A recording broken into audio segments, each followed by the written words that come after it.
পূৰ্বৰ পৰম্পৰা ৰক্ষা কৰি দেৰগাঁৱৰ মাছকটা গাঁও নামঘৰত ধৰ্মীয় কৃষিভিত্তিক উৎসৱ বৰসভা ভাগি উৎসাহ উদ্দীপনাৰে ধৰ্মীয়ভাৱে ভক্তিৰে সম্পন্ন হৈ যায়। মই আপোনালোকলৈ ধন্যবাদ জ্ঞাপন কৰিছোঁ। ইতিমধ্যে মাছকটা গাঁৱৰ নামঘৰত আজি আমাৰ ফালৰ পৰা আমি প্ৰথম বৰসভা ভাগি আমি উদযাপন কৰিবলৈ পাই আমি সুখী হৈছোঁ। ইতিমধ্যে দেখা পাইছোঁ যে ৰাতিপুৱাৰ পৰা আমাৰ বিভিন্ন কাৰ্যসূচী চলি আছে। নাম প্ৰসংগ হৈ গৈছে। নাম প্ৰসংগৰ পাছত বৰ্তমান সৌবহোৱা নাম, যিটো বৰসভাৰ বৰ আমোদজনক বস্তু, এই আমোদজনক বস্তু যিটো হৈছে আমাৰ সৌবহোৱা নাম। এই সৌবহোৱা নাম এতিয়া আমাৰ বৰ্তমান চলি আছে। বিভিন্নজন ব্যক্তিয়ে সৌবহোৱা নাম গাইছে আৰু ৰাইজে বৰ আনন্দ পাইছে। আমিও আজি বৰ সৌভাগ্যৱান। আপোনালোকে গম পাইছে, আমি বিভিন্ন গাঁৱত এনেধৰণে প্ৰতি বছৰতে আমি বৰসভাত দিহা নাম দিয়াৰ এটা সুবিধা পাওঁ। গতিকে আমি আজি মাছকটা গাঁৱৰ নামঘৰতো এই দিহা নাম গাবলৈ সুবিধা পাইছোঁ। সুবিধা পাই ৰাইজৰ মাজত প্ৰদৰ্শন কৰিছোঁ। অতি আনন্দিত হৈছোঁ। মাছকটা গাঁৱৰ ৰাইজক অতি প্ৰশংসা কৰোঁ, কিয়নো তেখেতসকলে বছৰি এনেধৰণে এই বৰসভা ভাগি অনুষ্ঠিত কৰি আহিছে আৰু বিভিন্ন গাঁৱৰ প্ৰতিখন গাঁৱৰে 4-5জনকৈ হ'লেও ব্যক্তিক আমন্ত্ৰণ জনায় আৰু শুশ্ৰূষাত তেখেতসকলে কেতিয়াও ত্ৰুটি নকৰে। বৰ ভাল লাগে। আমি মাছকটা গাঁৱৰ নামঘৰৰ অনুষ্ঠান বুলি ক'লে আমি আহোঁৱেই, কাৰণ বৰ ভাল পাওঁ।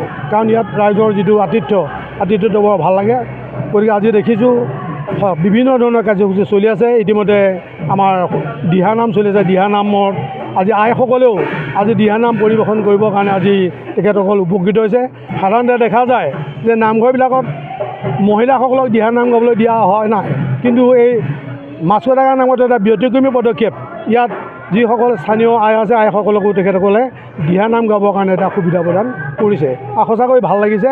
আৰু যাতে এনেধৰণে সকলোৰে লগত মিলা প্ৰীতিটো অক্ষুণ্ণ ৰাখক এই কাম। এই উপলক্ষে বিভিন্ন কাৰ্যসূচী যেনে পুৱাৰ ভাগত ভকত বৈষ্ণৱসকলক আদৰণি, দুপৰীয়া নাম প্ৰসংগ, তাৰপিছতে দিহানাম পৰিৱেশন, আবেলি প্ৰসাদ গ্ৰহণ আৰু জলযোগৰ ব্যৱস্থা আদি কাৰ্যসূচী ৰূপায়ণ কৰা হয়।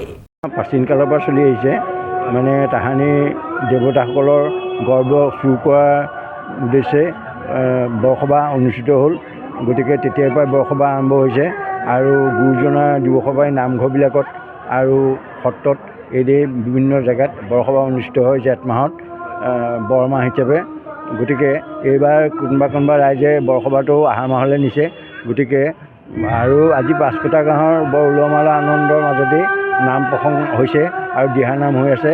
ইয়াত বৰ আনন্দৰ জোৱাৰ উঠিছে।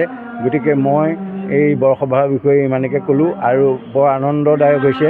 গতিকে ৰাইজৰ আশেষ ভগৱন্তৰ কৃপা কৰক, ৰাইজে যাতে সুকলমে খেতি বাতিত অংশগ্ৰহণ কৰিবলৈ কৃপা মিলাব, এইহে প্ৰাৰ্থনা জনাইছোঁ। সমাজত বৰসভাই অভূতপূৰ্ব সাফল্য প্ৰদান কৰিছে, কাৰণ যিহেতু কৃষিভিত্তিক বস্তু এইটো। গতিকে এই প্ৰাচীন কালৰ পৰা চলি আহিছে।